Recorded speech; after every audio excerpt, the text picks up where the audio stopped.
अस्सलाम वालेकुम। Welcome to conflict card. दोस्तों, दो अहम टॉपिक्स पर बात करने जा रहे हैं। पहला बात करेंगे Mi-35M अटैक हेलीकॉप्टर्स को लेकर, जिसके बारे में इस वक्त खबर ये चल रही है कि पाकिस्तान ऐसे हेलीकॉप्टर्स खरीदने जा रहा है, यानी कि 30 से ज़्यादा ऐसे हेलीकॉप्टर्स पाकिस्तान खरीद सकता है एक बड़ी तादाद में। और दूसरे बात करेंगे कि इंडिया के चीफ ऑफ डिफेंस स्टाफ ने एक और इंटरव्यू दिया है। एक तो ब्लूमबर्ग को दिया था, जिसको हमने रिसेंटली कवर किया। एक उन्होंने अब इंटरनेशनल मीडिया को और इंटरव्यू दिया है, उसमें भी उन्होंने यही कहा है कि पाकिस्तान ने हमारे फाइटर जेट्स मल्टीपल जो है ना वो शॉट डाउन किए हैं।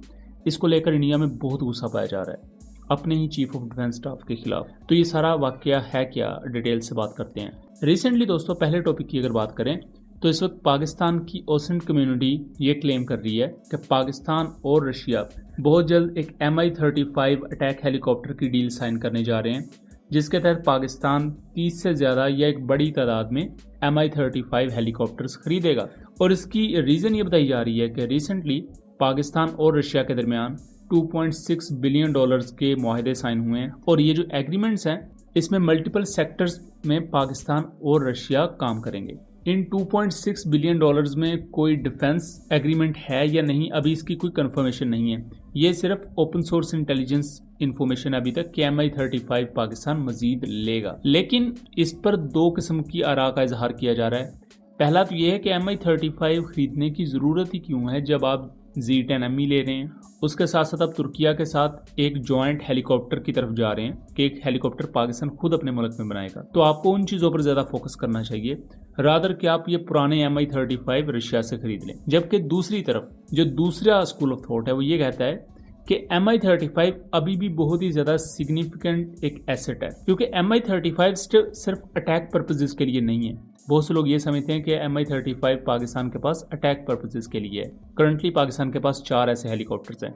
Mi-35 अटैक रोल के साथ साथ ट्रांसपोर्ट रोल में भी बहुत ज़्यादा अहम है, और ये सर्वाइवेबिलिटी में Mi-17 से भी ज़्यादा अच्छा है। यानी कि ये एक वक्त में 8 पैराट्रूपर्स या स्पेशल फोर्सेस के एहलकारों को लेकर जा सकता है। और रेजिस्टेंस ज़्यादा होने की वजह से अगर इस पर कोई एक आध हिट भी लग जाए तो इसकी सर्वाइवेबिलिटी के चांसेस ज़्यादा होते हैं। रेजिस्टेंस ज़्यादा है, इसका एयर फ्रेम वैसा है। लेकिन इसके साथ एक इशू है कि Mi-35 में कोई अच्छा आपको एयर टू ग्राउंड मिसाइल नहीं देखने को मिलेगा। ये हैवी वेट अटैक हेलीकॉप्टर है। इसका एम्प्टी वेट GF-17 जितना है, ऑलमोस्ट GF-17 तक से थोड़ा सा ज़्यादा वेट है इसका।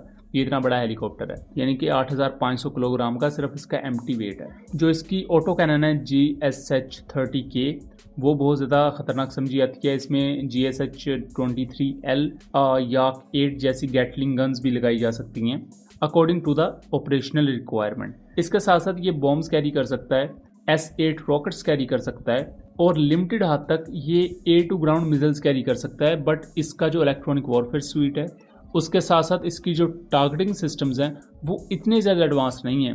अच्छे हैं, ऐसा नहीं है कि बुरे हैं, लेकिन बहुत ज़्यादा एडवांस नहीं है जिस तरह की फ्यूचर में पाकिस्तान को ज़रूरत है। सो यहाँ देखना दिलचस्प होगा कि ये चीज़ वाकई हुई भी है या नहीं, क्योंकि करंटली मुझे ज़ाती तौर पर लग रहा है कि शायद ऐसा ना हो, और अगर हो भी तो पाकिस्तान लिमिटेड नंबर्स में इन्हें लेगा ताकि जो मौजूदा ज़रा फ्लीट है उसको बढ़ा लिया जाए। अदरवाइज़ करंटली इसकी कोई ख़ास सेंस नहीं बन रही कि Mi-35M को बड़ी तादाद में ख़रीद लिया जाए, जबकि आप इससे मॉडर्न हेलीकॉप्टर्स रिसीव करने वाले हैं। दूसरे टॉपिक पर आ जाते हैं।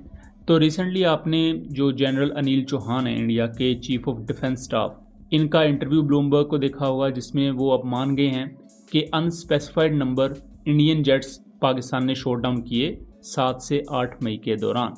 और उनके इस बयान को लेकर इंडिया में बहुत ज़्यादा गुस्सा पाया जा रहा है, और कई जो इंडियन एनालिस्ट हैं वो अब इसको फेस सेविंग दे रहे हैं। फेस सेविंग में जैसे कि मेजर गौरव आर्या है, उन्होंने एक फेस सेविंग बड़ी दिलचस्प किस्म की और बड़ी अहमकाना किस्म की दी है। उस पर डिटेल वीडियो हमने सेकंड चैनल कॉन्फ्लिक्ट कार्ड रात पर बनाई है। मैं आपको रिकमेंड करूंगा कि उस वीडियो को ज़रूर देखिएगा ताकि आपको पता लगे कि अब ये क्या बातें कर रहे हैं। तो अब इंडिया के चीफ ऑफ डिफेंस स्टाफ ने एक और इंटरनेशनल मीडिया साइट को इंटरव्यू दिया है, जिसमें आप उनका एक दफ़ा क्लिप खुद सुने। I can say is on 7th and the initial stages, there were losses, but the numbers and that's not important. What was important is why did these losses occur and what did we do after that. और इस clip को सुनने के बाद आप जो Bloomberg को उन्होंने इंटरव्यू दिया था उसका भी एक दफ़ा क्लिप सुने। General, there's still one unanswered question since the incident between Pakistan and India, and that is whether or not Pakistan downed an Indian jet, or in fact more than that. Can you confirm? I think what is important is that not the jet being down, but why they were being down. But a jet, at least one jet was downed? Yeah. Why they were.